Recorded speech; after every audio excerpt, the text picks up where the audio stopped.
কাকদ্বীপ হয়ে উঠেছে বাংলাদেশিদের স্বর্গরাজ্য। গত 2 বছরে ভোটার বেড়েছে দ্বিগুণেরও বেশি।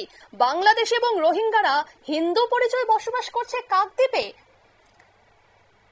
শুধু ভোটার নয়, এবারে অবৈধভাবে আধার কার্ড তৈরি করে বসবাস বেশ কয়েকটি পরিবারের।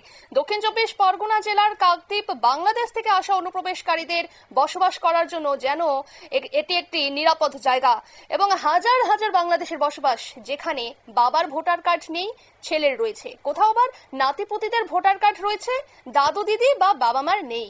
অবৈধভাবে আধার কার্ড তৈরি করেই চলছে বসবাস।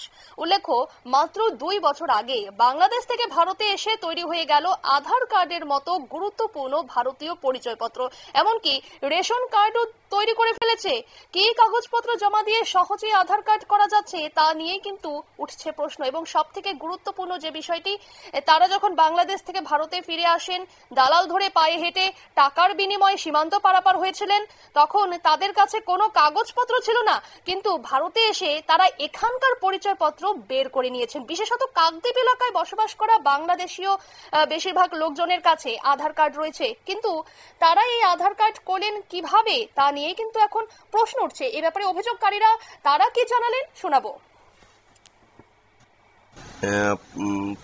20 বছর না 10 বছর আগে আমাদের 10টা বুথ ছিল, মেরে কেটে হয়তো 10,000 জনসংখ্যা হবে।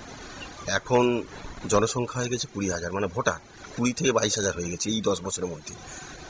প্রায় তার 7-8 হাজার পুরো বাংলাদেশি ভোটার, মানে যারা সবে এই 10 বছর মাস এসে গেছে, আধার কার্ড হয়ে গেছে, দালালরা সব ফিট করে রাখতেছে, আসতেছে কি সব কিছু নকল, পঞ্চায়েত যা যা ডকুমেন্টস লাগে সব দালাল চক্রের মাধ্যমে আধার প্রথমে আধার করে নিচ্ছে, তারপর রেশন কার্ড করে নিচ্ছে, তারপরে ভোটার কার্ড করে নিচ্ছে। সেই কারণে আধার কার্ড আর রেশন কার্ড করতে 1 মাসেরও কম টাইম লাগে। সেই কারণেই কি অভিযোগ করেছিলেন?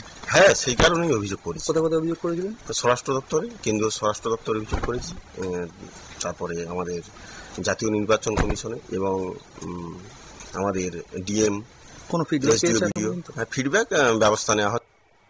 আপনারা শুনলেন তাদের অভিযোগ, অর্থাৎ তারা বাংলাদেশ থেকে এসে এবং তারা এখানকার বৈধ কার্ড বানাচ্ছেন অবৈধভাবে এবং টাকা দিয়ে এই কার্ড বের করছেন।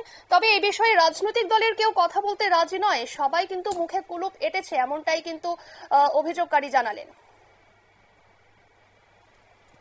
নিয়ে নিচ্ছে ছোট্ট একটি বিজ্ঞাপন বিরতির সঙ্গে থাকুন।